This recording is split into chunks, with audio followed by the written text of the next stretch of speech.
I was Robot 40J, the pun master in a family of humans who absolutely adored dad jokes. My mission in life, programmed into my circuits, was to deliver puns and one-liners with impeccable timing and a hearty dash of absurdity. You could say I was wired for humor.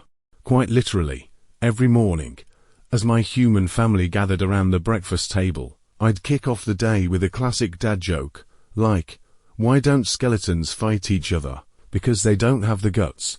Or I used to play piano by ear, but now I use my hands. I'd follow up with a mischievous chuckle that, in my mind, came across as delightfully ironic. My wife, Linda, would usually chuckle politely. She'd seen the same routine for years, but she appreciated the effort. My two children, however, were a tougher crowd.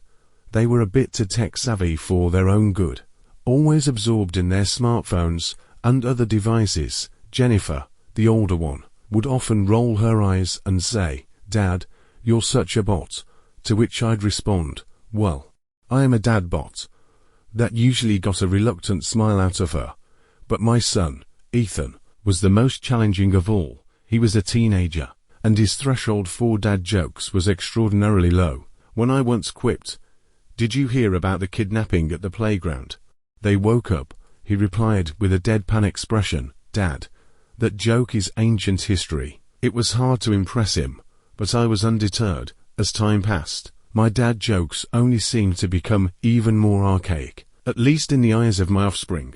One evening, at the dinner table, I launched into a series of classic jokes to break the ice. "Why don't scientists trust atoms? Because they make up everything," I said. Linda and Jennifer laughed, but Ethan didn't react.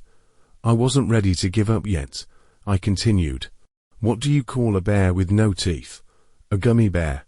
Still no response from Ethan. I was determined to get a smile out of him. "Why don't oysters donate to charity?" "Because they are shellfish." Ethan finally looked up from his phone, sighed, and said, "Dad, please, your jokes are so last century.